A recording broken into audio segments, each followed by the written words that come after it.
성도들이 이렇게 상담을 요청하거나 또 이메일 보내거나 또 이렇게 해서 목회자의 할 일 중에 하나죠. 성도들을 만나서 같이 상담도 하고 또 같이 기도도 하고 또 같이 또 생각해보고 하는 게 일인데 아마 저한테 이런 이메일이나 전화는 받아본 적이 없는 것 같아요. 목사님, 제가 삶이 너무 기뻐서 너무 행복하고 만족스러워서 목사님께 알려드리려고 전화했습니다. 이런 사람은 이런 전화나 이메일을 한 번도 못 받은 것 같습니다.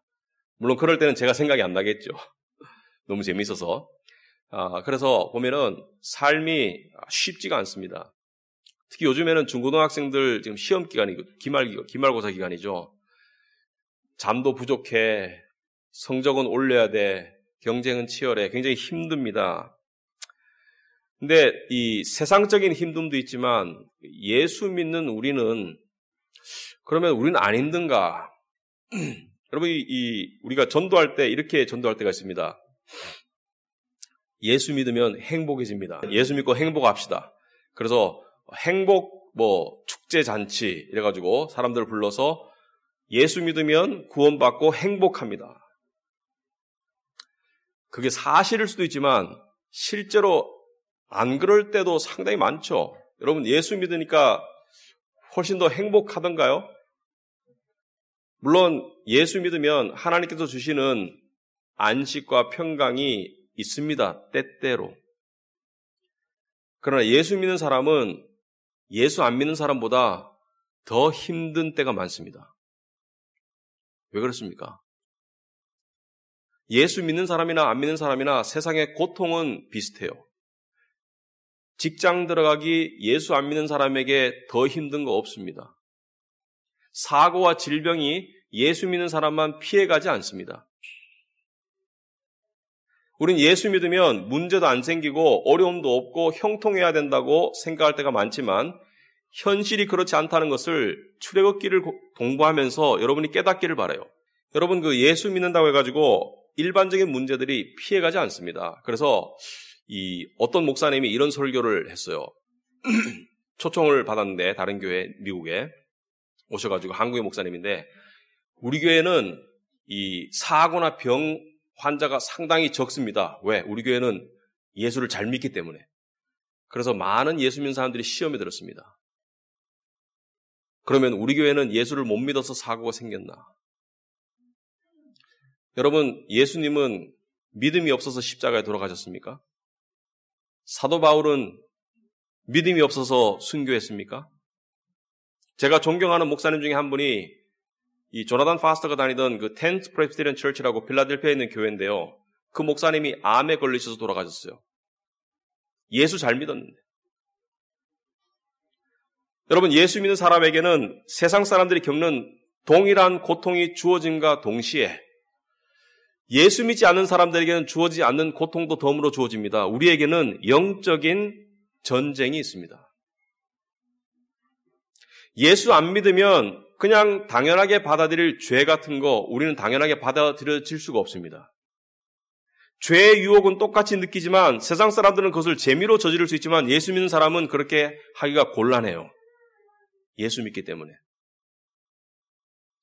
그래서 에베소 6장 12절에 여러분 모든 말씀은 주보에 나와 있습니다. 이렇게 나와 있습니다. 우리의 씨름은 혈과 육을 상대하는 것이 아니다.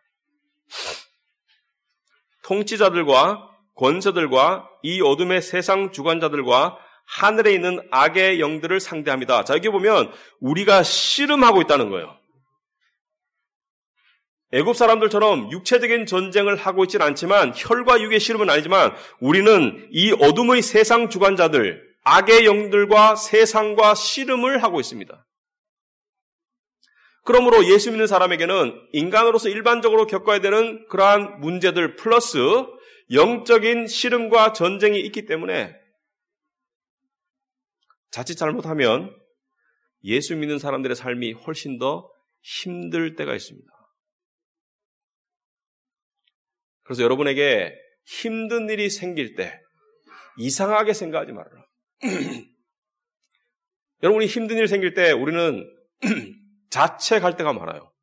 아니면 남에게서 원인을 찾으려고 할 때가 많아요. 왜 그런가? 왜 이런 일이 생기는가? 내가 뭘 잘못했나? 아니요. 많은 경우 분석이 안 될 겁니다.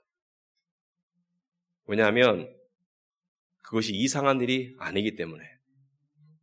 자, 이스라엘의 삶을 지금 살펴보고 있습니다. 이스라엘은 르비딤이라는 곳에 와 있습니다. 애굽을 탈출해서 르비딤에 와 있는데 르비딤은 안식이라는 뜻이에요, 원래. 하나님께서 안식을 주시려고 했던 곳이 르비딤입니다.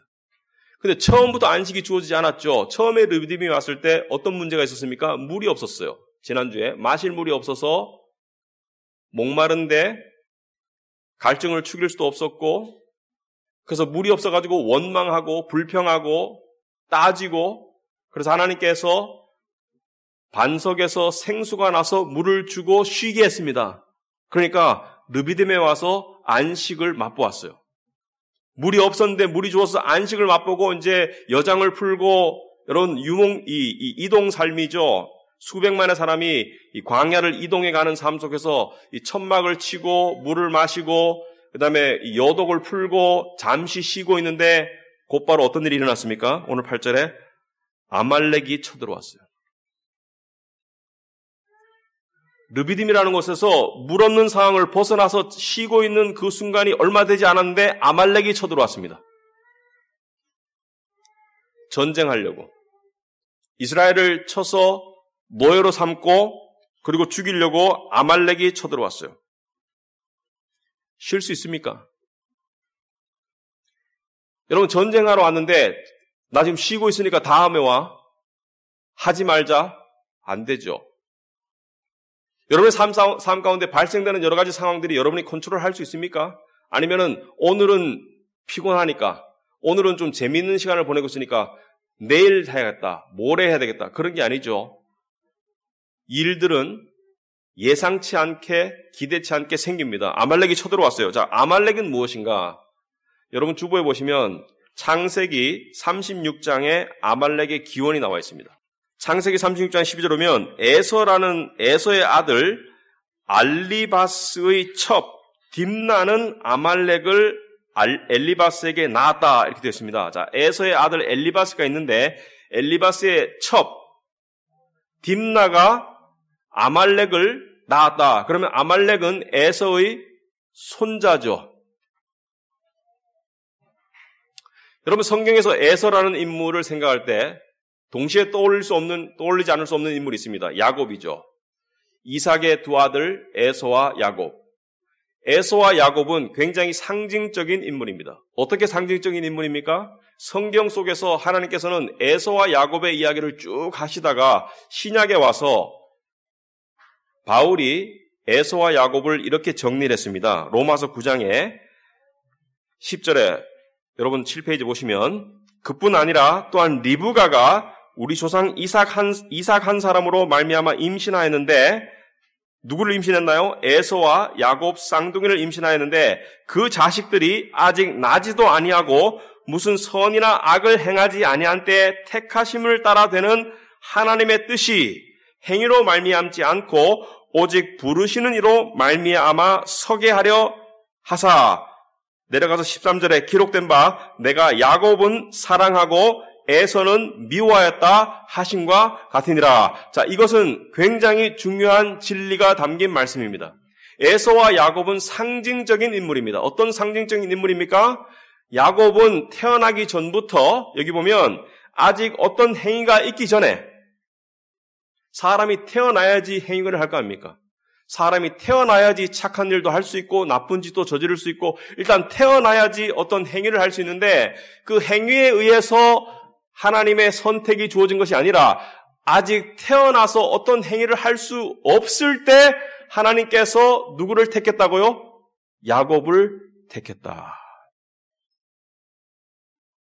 이걸 구원이라고 부릅니다. 구원의 은혜다.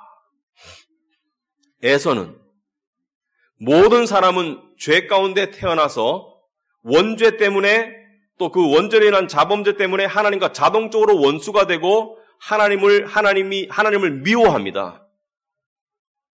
그러니까 에서는 그냥 그 죄 가운데 태어나도록 하나님이 내버려 두시고, 야곱은 택하셔서 하나님의 백성으로 삼으셨다. 그러니까 인간의 노력이나 인간의 행위가 아니라 하나님의 선택이다. 그래서 이 예수 믿는 사람들이 신앙 고백을 할 때 이런 얘기를 합니다. 언젠가부터 확실히 모르겠지만 하나님께서 나의 삶을 인도하시고 보살핀다는 것을 서서히 느끼게 되었다. 그래서 믿게 되었다는 거예요. 언젠가부터 하나님이 내 삶에 개입하고 계시더라. 그리고 나를 인도하시더라. 나를 보살피시더라. 왜 그렇습니까? 하나님의 택하심이 있기 때문에. 택한 백성들을 하나님께서 부르시고 보살피시고 결국에는 믿음을 주시고 깨닫게 하시죠. 그래서 은혜는 수동적인 겁니다. 하나님이 주신 것을 우리가 받는 것이죠. 근데 참 놀랍게도 한 번 하나님이 은혜를 주신 것을 빼앗아가지 않는다. 여러분, 예수 믿는 사람에게는 브렉시트가 없습니다. 한 번 하나님의 나라에 들어오면 브렉시트가 불가능해요. 내가 아무리 발버둥 쳐도 그 은혜의 그 범주를 벗어날 수 없습니다. 그게 하나님의 택하심입니다. 그걸 하나님의 언약이라고 합니다. 당신의 아들을 통해서 부르시고 당신의 백성을 삼으신 자들을 하나님께서는 절대로 떠나도록 하지 않고 버리지 않으신다. 자, 그런데 이건 은혜지만 이 은혜 받은 하나님의 백성들, 이스라엘 사람들, 애굽을 탈출한 이스라엘 사람들에게 누가 찾아왔나요? 아말렉. 아말렉은 에돔의 에서의 자손. 에서의 자손은 무엇을 상징합니까? 세상과 세상 사람들. 하나님께 택함받지 못한 세상과 세상 사람들. 하나님의 은혜 밖에 있는 사람들.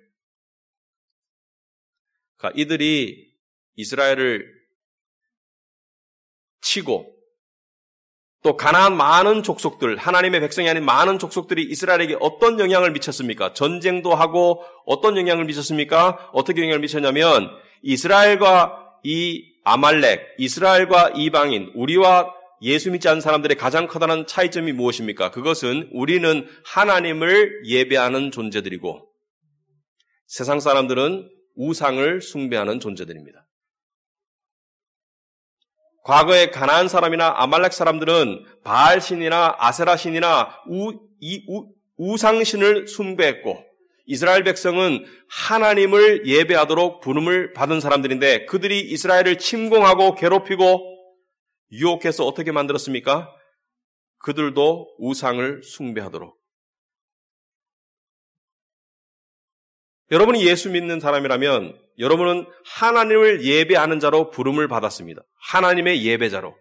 그런데 세상의 문화나 세상 사람들이나 세상은 우리가 무엇을 하도록 자꾸 유도하고 자꾸 공격하고 자꾸 압박하죠? 자기들처럼 살으라고. 죄를 가볍게 여기고 받아들이라고. 유혹을 두려워하지 말고 유혹을 즐기라고. 그리고 또 세상이 추구하는 우상들, 돈, 명예, 성공, 인정받는 것, 이러한 세상 사람들이 가장 궁극적인 가치로 두는 것들을 우리도 섬기라고 강요하고 있어요. 우리는 그런 세상에 살고 있습니다. 물론 오늘날의 우상은 옛날처럼 나무로 돌로 조각한 그런 우상들이 아니에요. 오늘날의 우상들은 신적인 개념보다는 세상적인 어떤 것들인데 그것들이 사람들을 지배하고 있어요. 그러니까 우상이라는 것은 뭐냐? 신이란 무엇입니까? 그 사람을 정신적, 정서적으로 지배하는 것을 신이라고 말합니다. 우상이라고 불러요. 그렇다면 돈이 나를 정신적, 정서적으로 지배하면 돈이 나의 우상이고 명예도 우상이고 사람에게 인정받고자 하는 욕구도 우상이고 그래서 이 우상들은 오늘날 다양한 종류들이 있습니다. 그런데 이 우상들이 나쁜 게 아닙니다. 그죠? 그 자체가 돈이나 성공 자체가 나쁜 게 아닙니다. 문제는 뭐예요? 그것이 우리의 삶 속에서 가장 궁극적인 하나님의 자리를 요구하기 때문에 세상 사람들에게 물어보세요. 당신의 인생에서 가장 중요한 건 뭐야? 여러 가지 우상이 있습니다. 돈이야, 성공이야, 아니면 가족이야? 베이케이션이야? 외모야? 우상이라는 것은 내가 이것만 이루어지면 정말 내 인생이 괜찮을 것 같은데 그걸 이루기 위해서 끊임없이 노력하고 안달내고 달려가는 모든 것들이 우상입니다. 그렇다면 세상 사람들은 신이 없는 게 아니에요. 신이 우리와 다를 뿐이지. 그런데 세상 사람들이 예수 믿는 우리 사람들에게도 똑같이 세상의 것들을 우상으로 섬기면서 세상의 노예로 살아라. 우상은요, 우리를 놓아주지 않습니다. 쉬도록 내버려두질 않아요. 계속 닥달합니다. 그렇게 해가지고 이룰 수 있겠어? 얼마 전에 우리 교회 어떤 청년이 저한테 그러더라고요. 직장에서 상사가 물었대요. 너 회사에서 성공하고 싶어? 그러면 올인해. 무슨 뜻입니까? 나처럼 살아. 네가 정말 성공이 최고의 가치라고 생각하면 모든 걸 희생하고 야근하고 나처럼 회사에 올인해. 그것이 세상의 가치입니다. 그 결과 노예의 삶이 되고 결국에는 삶이 망가져요, 여러분. 세상의 우상들은 우리를 다 망가뜨려요. 우리나라에도 일본처럼 황혼이혼이 늘어나고 있습니다. 일본의 예를 따라가는 것이죠. 부부가 함께 열심히 살다가 나이가 드니까 아내 쪽에서 이혼장을 내밀어요. 남편이 기겁해. 이게 왜? 난 이제 당신하고 못 살아. 애들 시집장가 다 보냈고 당신한테 더 이상 무관심 속에 방치되고 못 살아. 남편이 묻습니다. 내가 뭘 잘못했냐고. 나는 가족을 먹여 살리기 위해서 그렇게 열심히 노력하고 일했는데 내가 뭘 잘못했느냐고. 근데 아내가 말해요. 당신은 일과 결혼했지 나하고 결혼하지 않았다. 무슨 말입니까? 일 자체가 나쁘다는 게 아니에요. 우선순위가 잘못된 거예요. 세상 사람들은 우선순위가 뒤죽박죽입니다. 세상 사람들에게 우선순위는 자기의 우상이 우선순위지만 이스라엘에게, 우리 예수 믿는 사람에게 우선순위가 세상의 것들이 되기를 강요하지만 우리가 세상의 것들을 우상으로 삼으면 우리도 똑같이 노예처럼 세상의 것들에게 시달리면서 초조하고 불안하고 그렇게 살아가야 돼요. 그러면 우리는 어떻게 해야 되는가? 어떻게 하면 이 영적인 싸움에서, 신앙의 싸움에서 이길 수 있는가? 여러분, 오늘 본문에 이스라엘은 어떻게 아말렉을 이겼습니까? 오늘 본문에 보시면 9절에 보시면 첫째, 모세가 여호수아에게 이르되 우리를 위하여 사람들을 택하여 나가서 아말렉과 싸워라.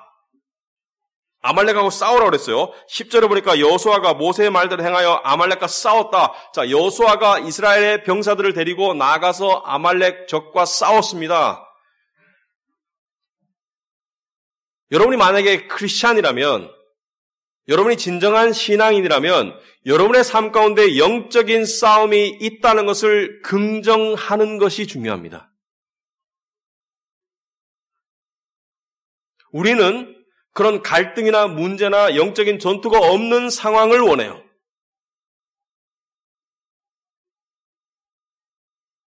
그렇지만 현실은 그렇지 않습니다.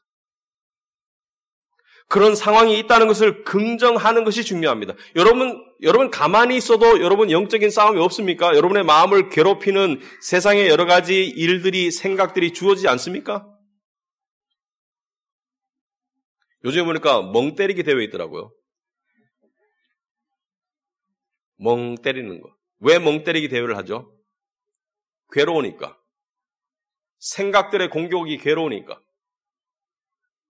근데 멍 때리는 건 불가능하답니다. 멍 때리는 것처럼 보일 수 있는데 멍 때리는 것은 불가능하대요. 사람은 생각을 멈출 수가 없습니다. 멍 때리기 위해서 다른 생각을 하고 있는 거예요. 그렇다면 우리는 뒤로 물러설 수가 없습니다. 왜? 아말렉이 쳐들어오고 있어요. 쳐들어왔어요. 그렇다면 우리에게는 선택이 없습니다. 우리가 등을 보이면 그냥 우리가 항복하고 노예가 되고 세상 사람들이 이끄는 대로, 세상이 이끄는 대로 그들의 우상을 추구하며 섬기며 그리고 불안해하고 초조해하고 우울해지고 심지어 자살 충동을 느끼는 그런 삶으로 끌려갈 수밖에 없습니다. 그렇다면 첫째, 우리는 싸울 용의가 있어야 된다. 영적인 전투에서 우리가 싸울 용의가 있어야 된다. 함께 맞설 용의가 있어야 된다. 그런데 중요한 것은 우리가 이기는 게 아니에요. 싸움은 우리가 싸우지만 우리가 이기는 게 아닙니다. 하나님께서 우리를 통해서 아말렉과 싸우시고 세상과 싸우시고 우리를 위해서 승리를 주시는데 우리를 통해서 하시는 거예요. 그러니까 이런 믿음 있죠. 문제가 생겼을 때 자기는 쏙 빠지면서 하나님 알아서 하세요. 라든지 내가 다 알아서 하겠습니다. 둘 다 잘못됐죠. 문제를 맞닥뜨려서 하나님을 붙잡는 것. 이게 신앙의 올바른 자세입니다.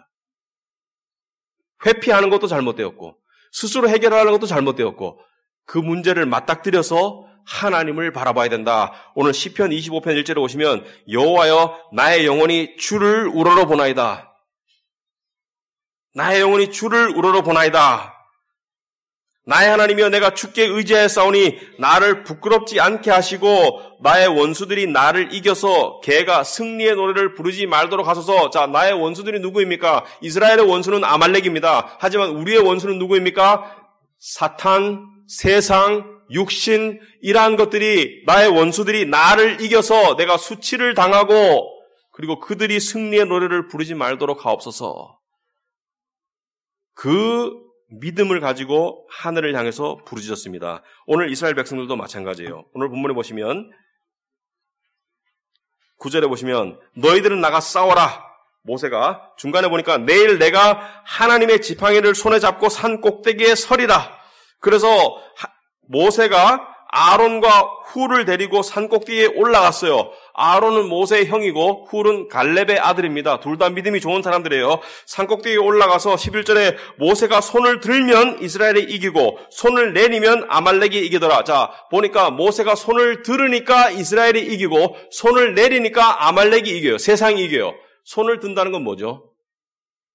이것은 기도의 모습입니다.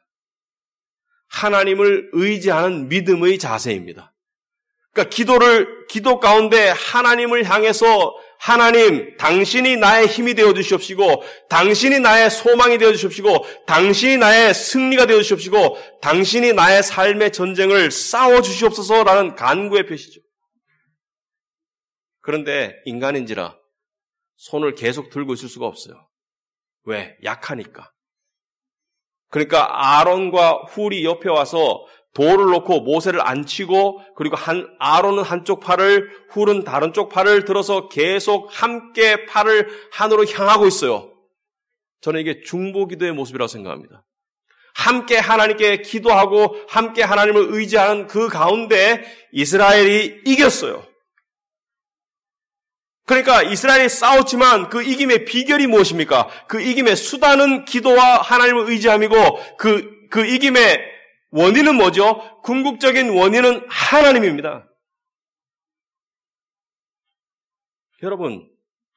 여러분과 제가 세상을 살아가면서 영적인 전쟁 가운데, 세상과의 전쟁 가운데, 사탄과의 전쟁 가운데, 내 육신과의 전쟁 가운데, 사탄은 육신과 세상을 통해서 우리를 하여금 세상을 두려워하게 만들고 세상을 추구하게 만들고 세상을 향해 떨게 만들고 그리고 우리가 초조함과 불안함과 우울 가운데 거하다가 우리가 파멸되기를 원합니다.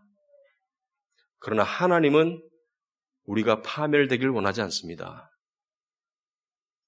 하나님은 우리가 그 전쟁 가운데 승리하기를 원하시고 평강 가운데 거할 수 있기를 원하시고 하나님은 우리가 그 전쟁 속에서 하나님을 체험하기를 원하세요. 그 방법이 무엇입니까? 그 방법이 손을 들고 하나님을 향해라. 기도하고 나를 찾아라.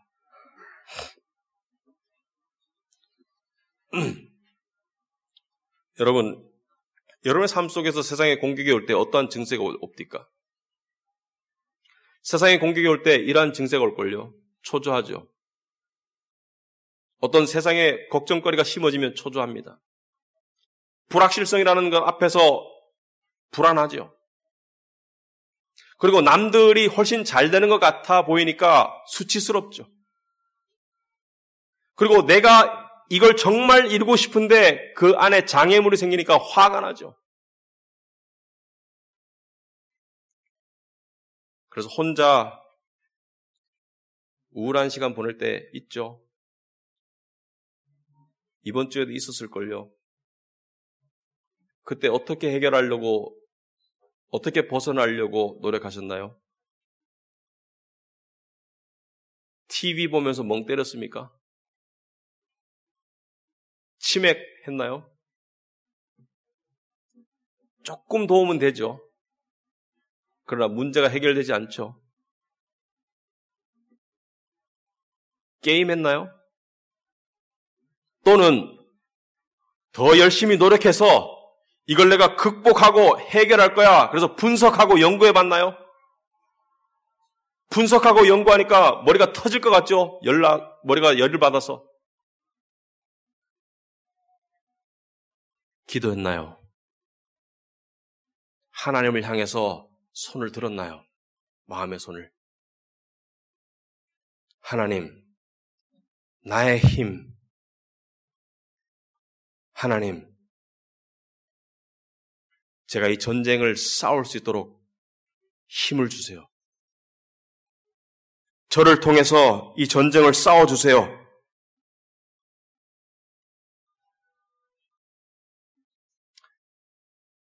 기도에 관한 두 가지 문제가 있습니다. 제가 보니까. 어떤 크리스찬들은 말씀은 잘 모르고 오해하면서 기도는 열심히 하더라고요.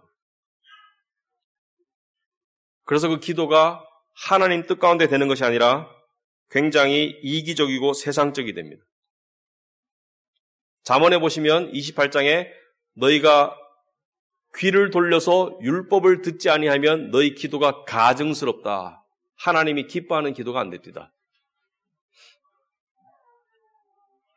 그러니까 세상과의 싸움에서 이기라고 기도하라는데 세상을 안 달래는 기도를 많이 해요. 이거 이루어주십시오. 이거 이루어주십시오. 그러니까 세상의 우상들을 하나님 앞에 갖다 놓고 이걸 이루어달라고만 계속 기도해요. 하나님 보기엔 가증스럽죠. 두 번째 오류가 있습니다. 지식은 좀 알아. 구원의 확신도 있어. 복음이 뭔지도 깨달았어. 근데 기도를 안 해. 똑같이 문제입니다. 아무리 믿음이 있어도, 아무리 지식이 있어도, 아무리 복음에 대한 그 이해가 있어도, 아무리 구원의 확신이 있어도 기도가 함께하지 않으면 마치 총알 없는 총과 같아요.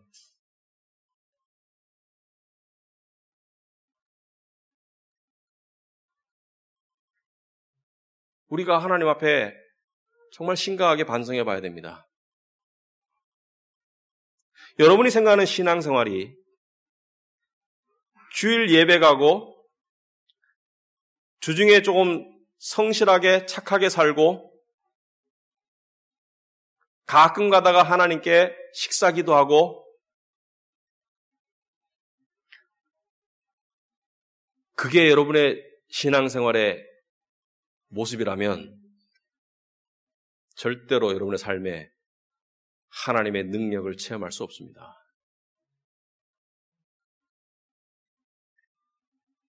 하나님을 찾고 또 찾고 찾고 싶은 마음이 정말 없을 때 많죠. 힘들어 죽겠고 때로는 하나님이 원망스럽고 그럴 때 무슨 음성이 들립니까? 기도해도 소용없어. 해봤지 않냐? 기도한다고 뭐 달라지디? 하나님이 널 사랑하시는 것 같아? 이런 수많은 공격 속에서도 기도하세요. 하나님이 어떻게 역사하실지 모르지만 역사하십니다. 기도하셔야 돼요.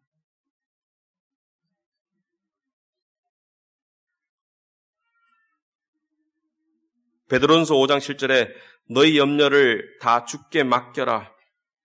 이는 그가 너를 돌보심이다. 근신하라, 깨어라. 너희 대적 마귀가 우는 사자같이 두루 삼키며 삼킬 자를 찾고 있다. 자, 마귀가 우는 사자. 사자는 언제 웁니까? 사자는 배부르면 안 울어요.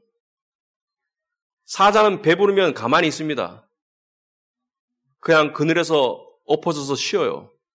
사자가 울 때는 먹잇감을 사냥할 때입니다. 여러분, 마귀가 우는 사자처럼 우리를 집어삼키려고 돌아다니고 있다. 근신하라, 깨어라.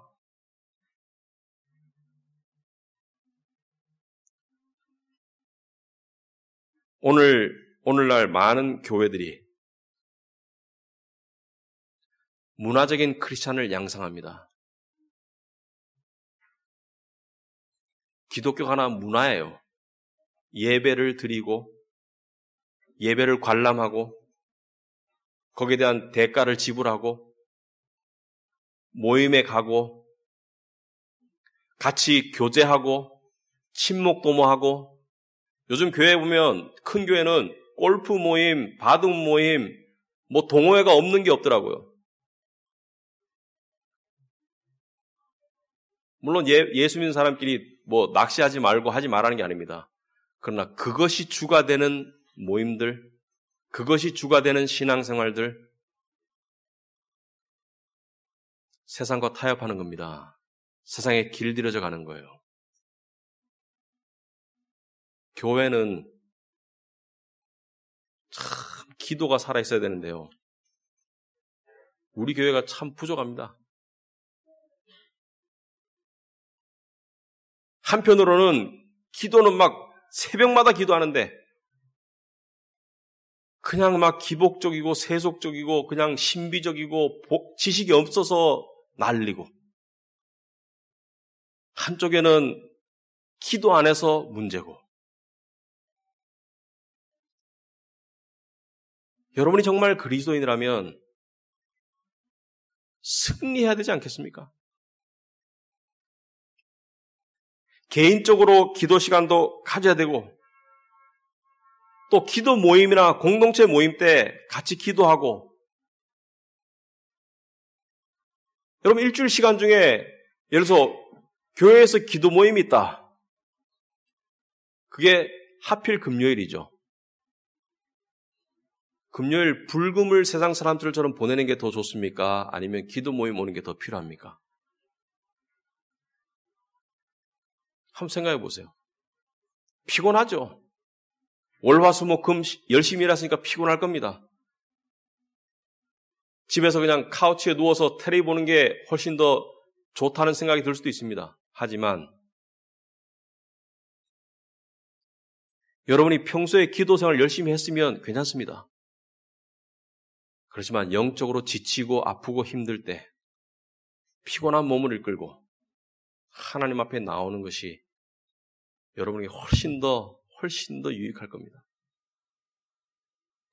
오늘 본문에 이스라엘은 모세와 아론과 훌의 기도를 통해서 전쟁을 이겼어요. 이기고 난 다음에 14절에 이들은 깨달았습니다. 14절 후반에 보니까 여호와께서 말씀하시기를 내가 아멜렉을 없이하여 천하에서 기억도 못하게 하리라. 하나님께서 내가 아멜렉을 없앨 것이다. 내가 너의 모든 원수를 내가 없앨 것이다. 누구를 통해서? 너를 통해서. 그 통로가 뭐냐? 네가 기도할 때 나를 우러러 바라봤을 때 체험했지. 네가 나를 향해서 믿고 기도하고 나를 의지하고 나를 바라면 내가 아멜렉을 천하에서 없앨 것이다. 그리고 16절에 하나님이 약속하셨어요.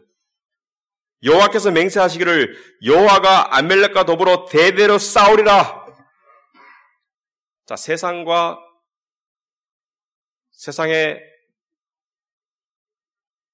악의 세력들은 하루아침에 한꺼번에 없어지지 않지만 여호와께서 계속 싸우실 것이다. 자, 이것을 이스라엘 사람들이 체험했어요.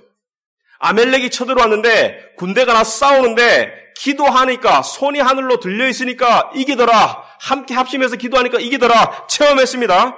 그래서 이걸 체험한 모세가 15절에 제단을 쌓아요. 제단은 무엇이죠? 제단은 기념과 예배라는 두 가지 의미가 있습니다. 구약에. 제단을 쌓았다는 것은 어떤 중요한 사건이나 일을 기념해서 하나님께 예배를 드리는 것이죠. 그러니까 우리의 삶 가운데도 이러한 제단들이 쌓여야 돼요. 내가 그 힘든 순간에, 내가 정말 힘든 상황 가운데 하나님께서 나와 함께 하셔서 하나님이 나를 통해서 승리를 주셨다. 그걸 기념하는 그런 간증과 고백이 있어야지 올바른 신앙생활을 우리가 하고 있는 것인데, 자, 그 속에서 제단을 쌓고 모세가 그 제단 이름을 뭐라 했습니까? 여호와 니시라고 했습니다. 여호와 니시. 니시라는 것은 히브리 말로 깃발이라는 뜻입니다. 깃발. 여러분, 깃발이 뭐죠? 여러분, 깃발은 국가도 있고 군대도 있고 깃발이 무엇입니까? 깃발은 그 공동체의 정체성을 말합니다. 여러분, 2002년도 또는 월드컵 때 우리가 무슨 깃발이었죠? 붉은 악마 빨간 깃발이었죠. 그것이 뭘 상징합니까? 그것이 우리의 정체성, 우리는 대한민국 국민이라는 정체성과 그 깃발은 우리가 이 게임에서 이길 것이다. 승리의 소망을 상징합니다. 그러니까 깃발을 펄럭이는 거예요. 여러분, 전쟁 때, 요즘은 아니지만 과거의 전쟁 때는 기수가 굉장히 중요합니다. 그 군대의 깃발을 가진 기수가 사령관 옆에 붙어 있어서 그 깃발이 펄럭이고 있어요. 근데 전투하다가 깃발을 바라보게 돼요.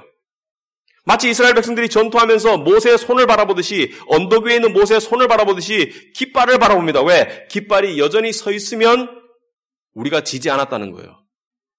그러나 깃발이 무너졌으면 우린 다 죽었다는 겁니다. 졌다는 거예요. 근데 깃발이 적진에 꽂혀서 높이 올라가고 펄럭거린다, 승리했다는 거예요. 그런데 오늘 보면 여호와 니시다. 여호와가 우리의 깃발이라는 것입니다. 여호와를 바라보고 승리했다. 여호와가 우리의 소망이고 여호와가 우리의 승리고 여호와가 우리의 깃발이다. 우리의 정체성이다. 자, 이건 뭘 뜻하느냐? 인간은요, 다 자기가 바라보는 깃발이 있습니다. 이게 나의 정체성이야. 이게 나의 가치야. 이게 내 인생의 성공이고 이게 내 인생의 소망이야. 그게 외모일 수도 있고 돈일 수도 있고 인정받음일 수도 있고 여러 가지 깃발들이 있어요. 우리도 세상에 휩쓸리면 세상 사람들이 바라보는 깃발들 중에 하나를 바라보게 됩니다. 그럼 어떻게 됩니까? 그 깃발과 함께 망합니다. 세상 사람들은 자신이 옳다고 생각하는, 자신이 가치 있다고 생각하는 어떤 깃발이 있어요. 그 깃발을 열심히 쫓아가다가 결국에는 깃발과 함께 멸망합니다. 근데 그 깃발을 쫓아가는 것을 멈출 수가 없어요. 왜? 그 깃발의 노예가 되었기 때문에. 깃발이 쫓아오다가 안 쫓아오잖아요? 그럼 뭐라 그래요? 너 그래가지고 되겠어? 인정받겠어? 쫓아와! 일어나! 닥달하죠. 그래서 단테라는 사람이 신곡을 썼죠. 단테의 신곡 들어봤을 겁니다. 읽어보지는 않으셨을 거예요, 많은 분들이. 단테의 신곡이 3부로 되어 있습니다. 그 중에 일부가 지옥편이에요. 단테는 지옥을 이렇게 설명하고 있습니다. 지옥에 가보니까 깃발이 있어요. 깃발이 지옥 주위를 계속 맴돌아요. 근데 사람들이 계속 깃발을 향해 쫓아가. 근데 깃발을 붙잡지는 못해. 근데 가다가 멈추려고 하면 깃발이 그들을 향해서 비웃고 꾸짖어요. 협박해요. 계속 뛰어. 계속 뛰어. 그래서 지옥에 보니까 중앙에 깃발이 있고 그 깃발이 원형으로 돌면서 그 깃발은 움직임을 멈춘 영혼들을 비웃고 있었다. 깃발은 계속해서 달아났고 멈출 수 없이 깃발을 쫓아다니는 혼란스러운 영혼들은 고통 가운데 머물고 있었다. 여러분, 지옥은 현실의 연장입니다. 이 세상의 연장이 지옥입니다. 여러분, 어떤 깃발을 쫓고 있습니까?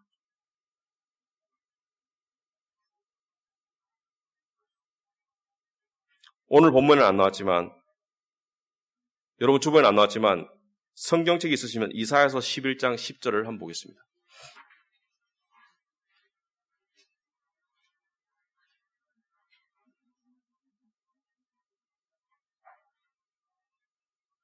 이사야서 11장 10절 보시면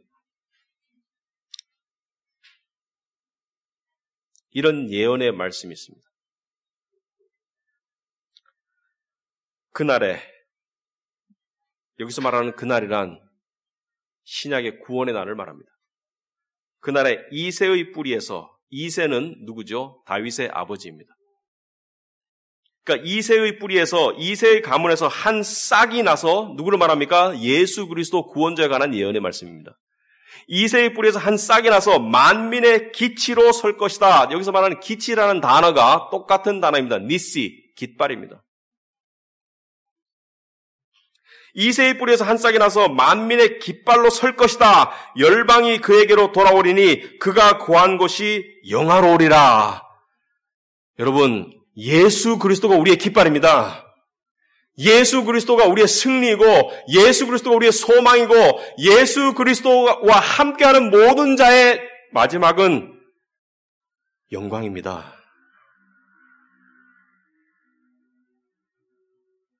여러분이 괴로운 이유, 저와 여러분이 삶을 살면서 괴롭고 불안하고 슬픈 이유가 뭔지 아세요? 예수 그리스도가 깃발이라는 것을 우리가 망각했기 때문입니다. 예수 그리스도를 깃발로 붙잡고 있지 않은 순간이기 때문입니다. 우리는 하루 중에서도 여러 번 이 깃발을 향한 우리의 시선을 놓칩니다.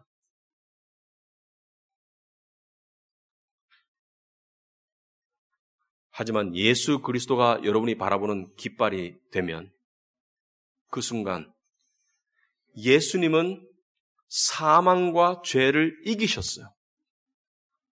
승리하셨어요. 그 승리의 능력이 우리 안에서 역사하면서 우리가 죄와 유혹을 이길 수 있어요. 세상과 정욕을 이길 수 있어요. 그리고 우리에게 우리 스스로는 만들 수 없었던 그런 힘이 샘솟게 됩니다. 그리고 그 전에 가지지 못했던 소망을 가지게 돼요. 그리고 그토록 불가능했던, 그전에는 내 인생의 문제만을 그토록 바라보았는데 자신의 문제를 은혜롭게 망각할 수 있게 됩니다. 그리고 또 더 나아가서 모세가 이스라엘을 위해서 기도했듯이 남을 위해서 기도할 수 있는 믿음이 생겨요.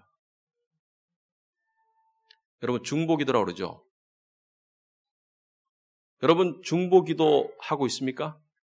제가 여러분 죄책감 들게 하려고 하는 게 아닙니다. 사도 바울이 에베소에서 이렇게 말하고 있거든요. 모든 성도를 위해서 기도해라. 여러분, 중보기도에는 커다란 은혜가 숨어져 있더라고요. 저는 목사니까 그래도 중보기도를 합니다. 우리 교회 성도들을 놓고 중보기도를 할 때가 있어요. 근데요, 내 기도가 아니고 다른 사람의 기도를 한 1시간쯤 하고 나면요, 내 안에 나의 삶을 하나님께 맡기는 믿음과 더불어서 내가 그렇게 신경 쓰고 괴로워했던 문제들이 잊어지는 은혜가 있더라고요. 세상은 우리에게 뭐라고 말합니까? 네 일에 집중해. 네 목표에 집중해. 네 이익을 최대한 챙겨. 그러나 예수님은 그렇게 살지 않았습니다. 그리고 이렇게 말씀하셨어요. 너희가 살려고 하면 반드시 죽을 것이다. 그러나 너희가 네 목숨을 내어놓으면 반드시 살 것이다. 여기에 비밀이 있습니다. 신앙생활은 내가 세상 사람들처럼 바둥바둥 살려고 하는 그 노력이 아니라 내가 죽고 내 안에 그리스도가 사는 게 신앙생활입니다. 그러한 삶이 여러분의 삶이 되길 바랍니다. 기도하겠습니다.